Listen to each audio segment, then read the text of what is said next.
Hi friends, എല്ലാവർക്കും പുതിയൊരു വീഡിയോയിലേക്ക് സ്വാഗതം. ഞാൻ പത്തനംതിട്ടയ്ക്ക് പോവാണ് കേട്ടോ. ക്രിസ്മസിൻ്റെ തലേന്നാണ്. അപ്പോൾ ഞാൻ ഒരു ദിവസം നിൽക്കാൻ വേണ്ടിയിട്ടാണ് പോകുന്നത്. ഈ ലഗേജ് കണ്ടിട്ട് നിങ്ങൾ പേടിക്കേണ്ട, ഞാനിവിടെ നാട് വിടുവാണെന്ന് കേട്ടോ. അപ്പോൾ ആ ഒരു ദിവസത്തേക്ക് പോകാൻ വേണ്ടിയിട്ടാണ് ഇത്രയും സാധനങ്ങളുമായിട്ട് ഞാൻ പോകുന്നത്. ഒരു ബാഗ് ഏട്ടൻ്റെയാണ് കേട്ടോ. ബാങ്കിലെ പേപ്പറൊക്കെയാണ് അതിലിരിക്കുന്നത്. എന്തെങ്കിലും ഒരു ആവശ്യം വന്നാൽ എടുക്കാമെന്നും പറഞ്ഞ് എടുത്ത് വെക്കാൻ എന്നോട് പറഞ്ഞതാണ്. അപ്പോൾ ഞങ്ങൾ സാധനങ്ങളെല്ലാം എടുത്ത് വെച്ചിട്ട് നമ്മൾ നേരെ പത്തനംതിട്ടയ്ക്ക് പോവാണ്. ഈ പറയുന്നതൊക്കെ അവൻ്റെ വോയിസിനെ കേൾപ്പിക്കണമെന്നുണ്ടായിരുന്നു കേട്ടോ. എഡിറ്റ് ചെയ്യാൻ നേരം അത് ഞാനങ്ങ് വിട്ടുപോയി. എനിക്ക് പിന്നെ ഇങ്ങനെ ഇടന്നോട്ടൊന്നും കയറി നമ്മൾ പത്തനംതിട്ടയ്ക്ക് പോവുകയാണെന്നും ശ്രീമോൻ്റെ തല മൊട്ടയടിച്ചെന്നും ഏട്ടൻ വണ്ടി ഓടിക്കുവാണെന്നും ഒക്കെയാണ് ശ്രീമോനല്ല കാശി പറഞ്ഞുകൊണ്ടിരിക്കുന്നത് കേട്ടോ. നിങ്ങളൊന്നും വിചാരിക്കില്ല, ഞാൻ ശ്രീമോനും കാശിയിൽ നിന്നൊക്കെ മാറിയും തിരിഞ്ഞൊക്കെ എനിക്ക് പോവും. രണ്ടും എൻ്റെ മക്കളായതുകൊണ്ട് പിന്നെ കുഴപ്പമില്ലെന്ന് തന്നെ ഞാൻ വിചാരിക്കുന്നു. അങ്ങനെ നമ്മൾ കയറി പെട്രോളൊക്കെ അടിച്ചു വന്നിട്ട് നമ്മൾ പോവുകയാണേ. ബ്ലോക്ക് ആയിരിക്കുമെന്ന് ഓർത്ത് തന്നെ നമ്മൾ ഏതോ ഒരു ഇടവഴിയൊക്കെ കയറിയാണേ പോകുന്നത്. രാത്രി ആയിട്ടുണ്ടായിരുന്നു നമ്മൾ വീട്ടിലെത്തിയപ്പം. അപ്പം നമ്മൾ വീട്ടിലെത്തി നേരെ അപ്പുറത്തോട്ട് പോവുകയാണ്. അപ്പോൾ എല്ലാവരും എന്നെ കാത്തിരിക്കുവാണ്. അപ്പോൾ എല്ലാവരും കൂടെ വന്നിട്ട് പടക്കമൊക്കെ പൊട്ടിക്കാമെന്നൊക്കെ പറഞ്ഞ് പ്ലാൻ ചെയ്തിരിക്കും. അപ്പോൾ കുഞ്ഞ് വരാൻ ലേറ്റ് ആവുമെന്ന് പറഞ്ഞിട്ടുണ്ട് കേട്ടോ. അപ്പോൾ നമ്മൾ പരമാവധി നമ്മൾ നോക്കി നിന്നു അവൾ വന്നു കഴിഞ്ഞിട്ടെല്ലാം തുടങ്ങാനായിട്ട്. പക്ഷേ കുട്ടിപ്പട്ടാളങ്ങളല്ലേ, അവർ സമ്മതിക്കത്തില്ലല്ലോ. അപ്പം ഞാനാണെങ്കിൽ ഇപ്പുറത്തോട്ട് വന്നപ്പോഴത്തേക്ക് ആശയെ കണ്ടില്ല. ആശ എന്തെന്ന് വെച്ചാൽ പറഞ്ഞു ഇത്രയും നേരം അവൾ റെഡി ആവാൻ നിൽക്കുമായിരുന്നു. അപ്പോൾ ഞാൻ വന്നത് കണ്ടുകൊണ്ട് വേഗം ഓടി കയറിയിട്ടുണ്ട് റെഡി ആവാനായിട്ട് എന്നൊക്കെയാണ് എല്ലാവരും പറഞ്ഞുകൊണ്ടിരുന്നത്. അപ്പോൾ പെട്ടെന്ന് റെഡി ആയിട്ട് ഇറങ്ങി വരികയും ചെയ്തു. എന്നിട്ട് എന്നോട് പറയുകയും ചെയ്ത് ഇതുമെല്ലാം വീഡിയോയിൽ ഇട്ട് കഴിഞ്ഞാൽ ഞാൻ കമൻറ്റ് ഇട്ട് നാറ്റിക്കുമെന്നും എന്നോട് പറഞ്ഞു കേട്ടോ. എങ്കിലും ഞാൻ അവൾ പറഞ്ഞു കേട്ടോ, ഇവൾ എത്ര കമൻറ്റ് ഇട്ട് നാറ്റിച്ചാലും ശരി ഞാൻ എന്തായാലും പറഞ്ഞിട്ടുണ്ട് കേട്ടോ. അപ്പോൾ പിന്നെ അങ്ങോട്ട് പടക്കം പൊട്ടിക്കാനൊക്കെ അങ്ങ് തുടങ്ങിയിട്ടുണ്ടായിരുന്നു. കമ്പിത്തിരിയൊക്കെയാണ് ആദ്യം കത്തിച്ചത്. ഇവരെ എങ്ങനെയെങ്കിലും ഒന്ന് ഇരുത്തണമല്ലോ അവൾ വരുന്നത് വരെയെങ്കിലും. അപ്പോൾ നമ്മൾ പരമാവധി നോക്കി. പക്ഷേ അവൾ ഇടയ്ക്കെല്ലാം വിളിച്ചെങ്കിലും വരാൻ പറ്റിയില്ല. അവിടുത്തെ അമ്മ ജോലിക്ക് വന്നിട്ടുണ്ട്. അപ്പോൾ അമ്മയെ വിളിച്ചുകൊണ്ട് വിട്ടിട്ടേ അവർക്ക് വരാൻ പറ്റത്തുള്ളായിരുന്നു. അങ്ങനെ 10 മണിയായി അവർ വന്നപ്പോൾ. അതിന് മുമ്പായിട്ട് പിന്നെ എല്ലാം പൊട്ടിച്ച് തുടങ്ങിയിട്ടുണ്ടായിരുന്നു കേട്ടോ. അപ്പോൾ ഇത്രയും സാധനങ്ങളായിരുന്നു ഉള്ളത്. അപ്പോൾ എല്ലാവരും അങ്ങോട്ടും ഇങ്ങോട്ടും എല്ലാം മാറിയും തിരിഞ്ഞും എല്ലാം പടക്കങ്ങളും പൊട്ടിച്ച് കാര്യങ്ങളും ഒക്കെ പറഞ്ഞ് ഇങ്ങനെ ഇരിക്കുവാണ്. അപ്പം ഡാൻസ് കളിക്കണമെന്നൊക്കെ നേരത്തെയുള്ള പ്ലാനിങ് ആണ്. അതിനെല്ലാവരും റെഡിയായിട്ട് നിൽക്കുകയാണ്. അപ്പം വെട്ടത്ത് ഞങ്ങൾക്കൊന്നും ഡാൻസ് കളിക്കാൻ പറ്റത്തില്ല. ഞങ്ങൾ ഇരുട്ടത്തെ ഡാൻസ് കളിക്കത്തുള്ളൂ. വേറെ ആരെങ്കിലും കണ്ടാൽ ഞങ്ങൾക്ക് നാണം കേടാ. അതുകൊണ്ട് ഞങ്ങളാണെങ്കിൽ ഡാൻസ് കളിക്കാതെ ഇങ്ങനെ നിൽക്കുവാണ്.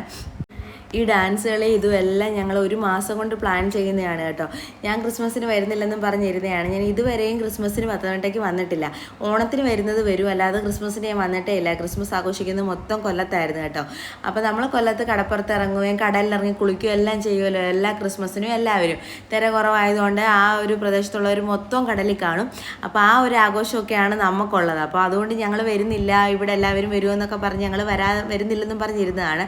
അപ്പോൾ ഇവരെല്ലാവർക്കും നിർബന്ധം എല്ലാവരും കൂടെ ഒന്ന് കൂടണം, അതുകൊണ്ട് വരണം, ഞങ്ങളെല്ലാവരും ഉണ്ടെന്നൊക്കെ പറഞ്ഞ് അങ്ങനെ ലാസ്റ്റ് ഞങ്ങൾ സമ്മതിച്ച് അങ്ങനെയൊക്കെയാണ് ഞങ്ങൾ വന്നത്. പക്ഷെ വന്നത് നല്ലതായിരുന്നു. നമ്മൾ എപ്പോഴും ഒരുപോലെ ആയാലും ശരിയാകത്തില്ല. ചില മാറ്റങ്ങളൊക്കെ എപ്പോഴും നല്ലതാണ്.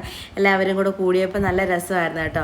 അങ്ങനെ ആ ഡാൻസ് എല്ലാം കളിച്ചപ്പോൾ കുഞ്ഞ് വരുന്നതിന് മുമ്പ് ഡാൻസ് തുടങ്ങിയതുകൊണ്ട് നമുക്ക് കുഞ്ഞും കൂടെ വരട്ടെ എന്ന് പറഞ്ഞ് നിന്നെങ്കിൽ ഒരുപാട് ലേറ്റ് ആയതുകൊണ്ട് നമ്മളങ്ങ് തുടങ്ങി വെച്ചതാണ്. അപ്പോൾ എനിക്കാണെങ്കിൽ നല്ല ചുമയായിരുന്നു. അപ്പോൾ അവിടെ ചെന്നപ്പോഴേ നല്ല തണുപ്പുമല്ലേ. അപ്പോൾ ഈ തണുപ്പൂടെ അടിച്ച് ഈ ഡാൻസ് കൂടെ കളിച്ചപ്പോഴത്തേക്ക് എനിക്ക് ഭയങ്കരമായിട്ട് ചുമയായി, തലവേദനയായി. അങ്ങനെ പിന്നെ ഞാൻ കുറച്ച് സമയമൊക്കെ തുള്ളിയിട്ട് ഞാനങ്ങ് മാറിയിരിക്കുമായിരുന്നു കേട്ടോ. എനിക്ക് തീരെ അങ്ങ് വയ്യാതെ വന്ന് ഭയങ്കര ചുമയായി. എല്ലാവരും പറഞ്ഞിങ്ങനെ വെച്ചുകൊണ്ടിരിക്കുകയല്ലേ, ഹോസ്പിറ്റലിൽ പോകണമെന്നൊക്കെ പറയുകയൊക്കെ ചെയ്തു. ഏലാതിയുടെ ഗുളിക കഴിക്കുകയും വെള്ളം കുടിക്കുകയൊക്കെ ചെയ്തിരിക്കുകയാണ്. അപ്പം ഞാൻ വീഡിയോ എടുത്തുകൊണ്ട് നിൽക്കുന്നതിനാണ് ഇവർ പറയുന്നത് ഫോൺ എടുത്ത് ഏട്ടൻ്റെ കൊടുത്തിട്ട് ഞാൻ ഡാൻസ് കളിക്കുന്നു പറഞ്ഞു. അപ്പം ഞാൻ പറഞ്ഞു എനിക്ക് വയ്യ, ഡാൻസ് കളിക്കുമ്പോഴത്തേക്ക് ഞാൻ ചുമയ്ക്കുമെന്ന് പറയും. എന്നിട്ടും എനിക്ക് പറ്റുന്നത് പോലെ തന്നെ നമ്മുടെ ആഗ്രഹം പോലെ കുറച്ച് സമയമൊക്കെ കളിച്ചു കേട്ടോ. ഞങ്ങളിവിടെ ഡാൻസ് കളിക്കുകയൊക്കെ ചെയ്യുന്നതിൻ്റെ ഇടയിൽ കൂടെ അവരെല്ലാവരും പടക്കങ്ങൾ പൊട്ടിക്കുകയും കുരവപ്പ് കത്തിക്കുകയും എല്ലാം ചെയ്തിട്ടുണ്ടായിരുന്നു കേട്ടോ. ഞാൻ നിൽക്കുമ്പോൾ എൻ്റെ വീഡിയോസ് എടുക്കുന്നത് ഒന്നെങ്കിൽ ഏട്ടനല്ലെന്നുണ്ടെങ്കിൽ നമ്മുടെ കേശുക്കുട്ടനായിരുന്നു കേട്ടോ. കേശു ഞങ്ങൾക്കാണെങ്കിൽ ലൈറ്റ് ഇട്ട് തരുവാണ്. ഞങ്ങൾ ലൈറ്റ് ഓഫ് ചെയ്തിട്ട് ഡാൻസ് കളിക്കാൻ പോയപ്പോൾ അവൻ ഫ്ലാഷ് ഓണാക്കി ഞങ്ങളുടെ മുഖമൊക്കെ കാണണ്ടെന്നും പറഞ്ഞുകൊണ്ട് അവനും കൂടെ ഡാൻസ് കളിക്കുവാണ്.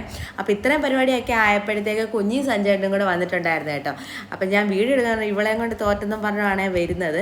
അപ്പോൾ ഇതിൻ്റെ ഇടയ്ക്ക് എൻ്റെ ഫോൺ ചാർജ് തീർന്നപ്പോൾ കൊണ്ടുവന്ന് ഫോൺ ചാർജ് ചെയ്യാൻ ഇട്ടിട്ടുണ്ടായിരുന്നു. അല്ലാന്നുണ്ടെങ്കിൽ ഇതിലും കൂടുതൽ വീഡിയോസ് വന്നിട്ടുണ്ട്. ഞാനത് കേശുവിൻ്റെ ഫോണിലാണ് എടുത്തത്. അതെനിക്ക് ഇതുവരെ ആ വീഡിയോസ് കിട്ടിയിട്ടില്ല. അതുകൊണ്ട് ഞാൻ അതൊന്നും ഇട്ടില്ല. കുഞ്ഞ് ബൈക്ക് വരുന്നതൊക്കെ വീഡിയോയിലുണ്ടായിരുന്നു. ആ വീഡിയോയിൽ അവൻ്റെ ഫോണിലാണ് ഞാൻ വീഡിയോ എടുത്തുകൊണ്ടിരുന്നത്. അപ്പോൾ അത് നോക്കിയിരുന്ന സമയം പോയല്ലോ എന്നും കരുതിയാണ് ഞാനിപ്പോൾ വീഡിയോ അങ്ങ് എഡിറ്റ് ചെയ്യാനായിട്ട് ഇരുന്നത്. ശ്രീമോൻ ഇപ്പോൾ ഒന്ന് ഉറങ്ങിയിട്ടുണ്ട്, അന്നേരം വീഡിയോ എടുക്കുകയാണ് കേട്ടോ. അപ്പം കാശിക്ക് ഇതെന്തോ പറ്റുമെന്ന് എനിക്കറിയാൻ വയ്യ. ഇന്ന് വരെ ഈ ഒരു സ്റ്റെപ്പുകളൊന്നും ഞാൻ ഇവരിൽ നിന്ന് കണ്ടിട്ടില്ല. ഇവൻ്റെ ദേഹത്ത് നാഗവല്ലി കയറിയ പോലെ ഇവൻ എന്തൊക്കെയോ കാണിക്കുന്നുണ്ടായിരുന്നു. അതുപോലെ തന്നെ ആശയും ചിഞ്ചു ചേച്ചിയും കൂടെ കിടന്ന് കളിക്കുന്നു. ഞാൻ ഇവൻ്റെ അടുത്ത് ചോദിക്കും, എടാ നിനക്ക് എന്തോ പറ്റി, ഈ സ്റ്റെപ്പുകളൊക്കെ എവിടെ ഇരുന്നു നീ, ഞാൻ ഇന്ന് വരെ ഇതൊന്നും കണ്ടിട്ടില്ലല്ലോ എന്നൊക്കെ അവൻ്റെ അടുത്ത് ചോദിക്കുകയും ചെയ്തു കേട്ടോ. അവനാണെങ്കിൽ കേശുവിനെ അവരുടെ എല്ലാവരുടെ ഡാൻസ് കണ്ടപ്പോഴത്തേക്ക് അവനും അങ്ങ് എനർജി ആയിട്ട് കളിച്ചതാണ്. അപ്പോൾ അവൻ്റെ സ്കൂളിലെ സിൽവർ ജൂബിലിക്ക് അവനെയും കൂടെ പങ്കെടുപ്പിക്കണമായിരുന്നു എനിക്ക് തോന്നി കേട്ടോ. അവനെ ആണെങ്കിൽ നല്ലതായിട്ട് കളിക്കുന്നുണ്ടായിരുന്നു. അങ്ങനെ അവനെ കുറച്ച് സമയമൊക്കെ ഞാനും നിന്ന് കളിച്ചു. ഇത് ആദ്യത്തെ ഒക്കെ വീഡിയോ ആണ് കേട്ടോ. അത് കഴിഞ്ഞപ്പോഴത്തെ അവസാനമായപ്പോഴത്തേക്ക് ഞാൻ ഒന്നും കളിച്ചിട്ടില്ലായിരുന്നു. പിന്നെ കുഞ്ഞ് വന്നപ്പോഴത്തേക്ക് ചുമ്മാ നിന്ന്, അവൾ വന്നപ്പോൾ എല്ലാവരും കൂടെ കൂടിയപ്പോൾ ഒന്ന് നിന്നേ ഉള്ളൂ. കുറച്ച് സമയം കളിച്ചു. അത് കഴിഞ്ഞപ്പോഴത്തേക്ക് ഞാൻ മാറി ഒരിടത്ത് അങ്ങ് ഇരിപ്പായി കേട്ടോ. ശ്രീമോനെ ഞാൻ വാങ്ങിച്ചിട്ട് ഏട്ടനെ ആ രംഗത്തേക്ക് ഞാൻ അങ്ങ് ഇറക്കിയിട്ടുണ്ട്. അപ്പോൾ ഏട്ടനാണെങ്കിൽ ഓരോരോ സ്റ്റെപ്പുകൾ ഇട്ടിട്ട് അടുത്ത സ്റ്റെപ്പ് എന്നും പറഞ്ഞ് ഓരോ സ്റ്റെപ്പുകൾ മാറ്റുന്നുണ്ട് കേട്ടോ. അങ്ങനെ ഏട്ടൻ കളിക്കാൻ നോക്കി അവരും കളിക്കാൻ തുടങ്ങി. ഏട്ടൻ ഒരുമാതിരി ഡാൻസ് മാസ്റ്റർ വിക്രം പോലെ നിന്ന് കളിച്ചുകൊണ്ടിരിക്കുമായിരുന്നു കേട്ടോ. അപ്പോൾ സഞ്ജയൻ്റെ അടുത്ത് കളിയെന്ന് പറയുമ്പോൾ സഞ്ജയുടെ ഒന്ന് എനർജി ആവട്ടെ എന്നിട്ട് കളിക്കാമെന്ന് പറഞ്ഞ് നിൽക്കുമായിരുന്നേ. അപ്പോഴത്തേക്ക് എല്ലാവരുടെയും കൂടെ ഡാൻസ് കണ്ടപ്പോഴത്തേക്ക് സഞ്ജയനും കൂടെ ഇറങ്ങിയിട്ടുണ്ട്. ഏട്ടനെല്ലാം കളിക്കുന്നുണ്ടപ്പോഴത്തേക്ക് എനിക്കും കൂടെ നിന്ന് ഡാൻസ് കളിക്കണമെന്നുണ്ടായിരുന്നു. പക്ഷേ ശ്രീമോൻ എൻ്റെ കയ്യിലിരിക്കുമായിരുന്നേ. ശ്രീമോൻ ആരുടെയും കൈ പോകുന്നില്ലായിരുന്നു. ശ്രീമോനാണെങ്കിൽ പടക്കം എല്ലാം കൂടെ പൊട്ടിക്കുന്നതിൻ്റെ സൗണ്ട് കേട്ടിട്ട് പേടിച്ചു ഇരിക്കുന്നു. ഒന്നെങ്കിൽ ഏൻ്റെ കയ്യിൽ അല്ലെങ്കിൽ എൻ്റെ കയ്യിൽ, അല്ലാതെ ആരുടെയും കൈ പോയില്ല. ഞങ്ങൾ തിരിച്ച് വീട്ടിൽ വരുന്നത് വരെയും അവൻ ഞങ്ങളുടെ കൈ മാറിയും തിരിഞ്ഞ് നിന്നത്, അല്ലാതെ അവനൊന്ന് തറയിലിറങ്ങി ഒന്ന് കളിക്കുകയോ അല്ലെങ്കിൽ ഒരാളുടെ കൈ പോവോ ഒന്നും അവൻ ചെയ്തിട്ടില്ലായിരുന്നു കേട്ടോ. അങ്ങനെ പിന്നെ അന്നത്തെ ദിവസം കഴിഞ്ഞ് നമ്മൾ വീട്ടിൽ പോയി കയറി കിടന്ന് ഉറങ്ങി. അപ്പോൾ തന്നെ 1 മണിയൊക്കെ ആയിട്ടുണ്ടായിരുന്നു. പിറ്റേ ദിവസം ജോലിയൊക്കെ ഒതുക്കിയിട്ട് പിന്നെ റീൽസ് എടുക്കാൻ വേണ്ടി ഡാൻസിൻ്റെ പ്രാക്ടീസിനായിട്ട് ഇറങ്ങി കേട്ടോ. ഇതൊന്നും എൻ്റെ പ്ലാനിങ്ങിലുള്ളതല്ലായിരുന്നു. ഞാൻ കളിക്കുന്നില്ലെന്നും പറഞ്ഞിരുന്നതായിരുന്നേ. പിന്നെ ഇവർ കളിക്കുന്ന കണ്ടപ്പോൾ ഒരു ഇഷ്ടം തോന്നി കയറി കളിച്ചതാണ് കേട്ടോ. അങ്ങനെ നമ്മുടെ റീൽസ് എല്ലാം എടുത്ത് ഞങ്ങൾ ഫുഡൊക്കെ കഴിച്ചിട്ട് ഇറങ്ങാൻ തുടങ്ങുകയാണ്. മലയാളപ്പുഴയ്ക്ക് പോവുകയാണ്. അപ്പം കാടും പടലൊക്കെ പറിച്ചുകൊണ്ട് പോവുകയാണ്. വീട്ടിൽ കൊണ്ട് നട്ട് വെക്കാം. കുഞ്ഞിയാണ് അതൊക്കെ പറിച്ച് തന്നത്. കാശിയിലെ ശ്രീമോ എൻ്റെ കയ്യിൽ ഇരുന്നത് കൊണ്ട്. അങ്ങനെ പിന്നെ നമ്മൾ ഇപ്പുറത്തോട്ട് വന്നപ്പോഴത്തേക്ക് അവർ ഫുഡ് കഴിച്ചുകൊണ്ടിരിക്കുന്ന സമയമാണ്. അപ്പോൾ ആ സമയം കൊണ്ട് നമ്മൾ കുറച്ച് ഫോട്ടോസൊക്കെ അങ്ങ് എടുത്ത് എല്ലാവരുമായിട്ട് നിന്ന്. ഇതൊക്കെ പ്രതീക്ഷിക്കാതെ സംഭവിച്ചതാണ് കേട്ടോ. ഫോട്ടോ എടുത്തപ്പോഴത്തേക്ക് എല്ലാവരും റെഡ് കളർ ഡ്രസ്സ്. വന്ന ദിവസം എല്ലാവരും ബ്ലാക്ക് ആയിരുന്നു, ഇന്ന് എല്ലാവരും റെഡ്. റീൽസ് എടുക്കാൻ വേണ്ടി ധാവണി കൊണ്ടുവരണമെന്ന് പറഞ്ഞ് അങ്ങനെ ധാവണി കൊണ്ടുവന്നതായിരുന്നു കേട്ടോ. അപ്പോൾ നമ്മൾ കാര്യങ്ങളെല്ലാം പറഞ്ഞ് എല്ലാവർക്കും ടാറ്റയൊക്കെ കൊടുത്തിട്ട് പോവാണ് കേട്ടോ. അപ്പോൾ ഞാൻ എന്നാ ഇനിയും വരുന്നതെന്നൊക്കെ ചോദിക്കുന്നുണ്ടായിരുന്നു. ഫെബ്രുവരി 15-ാം തീയതി അച്ഛൻ്റെ ആണ്ടാണ്. അപ്പം ഞാൻ വരാമെന്നൊക്കെ പറഞ്ഞാണ് ഞാൻ പോകുന്നത്. അന്ന് വരാൻ പറ്റുമോയെന്ന് എനിക്ക് ഉറപ്പില്ല. എങ്കിൽ പോലും ഞാൻ വരാമെന്ന് പറഞ്ഞു. ഇവിടെ ആരും ഇല്ല. ഞാനാണെങ്കിൽ തിരുമലവാരത്ത് ബലിയിടാൻ പോവും. അത് എല്ലാ വർഷവും ചെയ്യുന്നതാണ്. ഇവിടെ ആരും ഇല്ലാത്തത് കൊണ്ട് ഞാൻ വരുമോ എന്നുള്ളതും എനിക്ക് ഉറപ്പില്ല. എങ്കിലും ഞാൻ ഫെബ്രുവരി വരുമെന്നും പറഞ്ഞിട്ടാണ് പോകുന്നത്. അപ്പം ഞാൻ എപ്പോൾ പോകാൻ ഇറങ്ങിയാലും ഇവിടെ വന്നിട്ട് പോകാൻ ഇറങ്ങുമ്പോൾ ഇത്രയും ആൾക്കാർ കാണും എന്നെ യാത്രയാക്കാൻ. അതിനെപ്പറ്റി സുഷമാമ അവിടെ സംസാരിക്കുന്നുണ്ടായിരുന്നു. വീഡിയോ കാണുന്നവർ ഓർക്കും പത്തനംതിട്ടയിൽ നിന്ന് പോകാൻ നേരം ഇത്രയും ആൾക്കാരുണ്ടല്ലോ എന്നുള്ളത്. അപ്പോൾ കുഞ്ഞ് വീഡിയോ എടുക്കുവാണേ, അതുകൊണ്ടാണ് അവളെ കാണാത്തത്. അപ്പോൾ എല്ലാവരും എനിക്ക് ടാറ്റയൊക്കെ പറഞ്ഞുകൊണ്ടിരിക്കുവാണ്. കാശീൻ്റെ ശ്രീമോനാണെങ്കിൽ പോകാൻ സമയമായപ്പോഴത്തേക്ക് അങ്ങ് എനർജി കയറി എല്ലാവർക്കും ടാറ്റ കൊടുക്കുന്നു. അല്ലെങ്കിൽ അവരോടൊന്ന് ചിരിക്കുകയോ മിണ്ടുകയോ വല്ലതും ചെയ്യാതിരുന്നവന് പോകാൻ സമയമായപ്പോൾ ടാറ്റ. അങ്ങനെ പിന്നെ നമ്മൾ നേരെ മലയാളപ്പുഴയ്ക്കാണ് പൊയ്ക്കൊണ്ടിരിക്കുന്നത്. അപ്പോൾ പത്തനംതിട്ട വന്നപ്പോഴത്തേക്ക് ഓവർ ബ്രിഡ്ജിൻ്റെ പണി നടക്കുന്നതുകൊണ്ട് നമ്മളൊന്ന് കറങ്ങിയിട്ടാണ് പോയിട്ടുള്ളത്. അപ്പോൾ നമ്മുടെ ചുട്ടിപ്പാറയാണ് അത്. അപ്പോൾ എപ്പോൾ വന്നാലും ഞാൻ ആ ഒരു വീഡിയോ എടുക്കുമല്ലോ. അങ്ങനെ നമ്മൾ കുമ്പഴ എത്തിയപ്പോഴത്തേക്ക് പൊരിപ്പ് വാങ്ങിക്കാനായിട്ട് കയറിയതാണ്. എപ്പോൾ വന്നാലും നമ്മൾ ഇവിടുന്ന് പൊരിപ്പ് വാങ്ങിക്കാറുണ്ട്. നല്ല പൊരിപ്പാണ് കേട്ടോ. നല്ല ചൂടോടെ ആ സമയത്ത് ഉണ്ടാക്കി വെക്കുന്നതാണ് വാങ്ങിച്ച് ഞാൻ അവിടെ വീട്ടിലെല്ലാവർക്കും ഇഷ്ടമാണ്. അങ്ങനെ നമ്മുടെ മലയാളപ്പുഴ അമ്പലമായി. അത് കണ്ട് നമ്മൾ തൊഴുതിട്ടൊക്കെ പോവുകയാണ്. അകത്തൊന്നും കയറിയില്ല, വെളിയിൽ നിന്നും തൊഴുതിട്ട് നമ്മൾ നേരെ വീട്ടിലോട്ട് പോവുകയാണേ. അപ്പം ഇന്ന് തന്നെ പോകുന്നത് കൊണ്ട് തന്നെ വണ്ടി നമ്മൾ വീട്ടിലോട്ട് ഇറക്കിയില്ല, റോഡിൽ തന്നെ ഇട്ടേക്കുമായിരുന്നു. ഇനി ഇവിടെ ഇറക്കാനും എടുക്കാനും ഇച്ചിരി പാടായതുകൊണ്ട് ഏട്ടൻ പറഞ്ഞു നമ്മളങ്ങ് പോവുമല്ലേ, അതുകൊണ്ട് കുഴപ്പമില്ല എന്ന് പറഞ്ഞു. അങ്ങനെ നമ്മൾ വീട്ടിലോട്ട് എത്തിയപ്പോഴത്തേക്ക് മായൊക്കെ നമ്മളെ നോക്കി വെളിയിൽ തന്നെ ഇരിപ്പുണ്ടായിരുന്നു. ബാക്കിയുള്ള വീഡിയോസ് ഒന്നും ഞാൻ എടുത്തില്ല. കുറച്ച് സമയം നമ്മൾ ഇരുന്നുള്ളൂ. അപ്പോൾ കാര്യം പറയാനുള്ള സമയമേ ഉള്ളായിരുന്നു നമുക്ക്. ഫുഡും കഴിച്ചു കേട്ടോ. ഫുഡ് കഴിക്കാതെ പിന്നെ വിടത്തില്ലല്ലോ. ഇത് ഇവിടെ നിന്ന് രമ്യ ചേച്ചിയുടെ മോളാണ്, നക്ഷത്ര, ഡാൻസറാണ്. ഇൻസ്റ്റാഗ്രാമിലൊക്കെ നല്ല വീഡിയോസൊക്കെ ഇടാറുണ്ട്. അങ്ങനെ എനിക്ക് നല്ല പരിചയമാണ്. അപ്പം ഞാൻ വീഡിയോ എടുക്കുന്ന കണ്ടപ്പോഴത്തേക്ക് മേരി ക്രിസ്മസ് പറഞ്ഞതാണ്.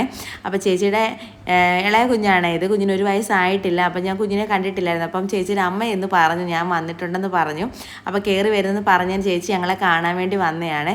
അപ്പോൾ ഇവിടെ വന്ന് നിന്നുകൊണ്ട് എന്നോട് ഇവന്മാർക്ക് എവിടുന്ന് ടീഷർട്ടൊക്കെ എടുക്കുന്നതെന്നൊക്കെ ചോദിച്ചാണ്. ഒരുപോലത്തെയൊക്കെ ഡ്രസ്സ് എടുക്കുന്നത്, ഇവിടുന്ന് അങ്ങനെയൊന്നും കിട്ടുന്നില്ലെന്നൊക്കെയാണ് എൻ്റെ അടുത്ത് പറഞ്ഞുകൊണ്ട് നിന്നത്. അങ്ങനെ നമ്മൾ ഒരു 5 മണി ആയപ്പോഴാണ് നമ്മൾ തിരിച്ചിങ്ങോട്ട് പോകാൻ ഇറങ്ങിയത്.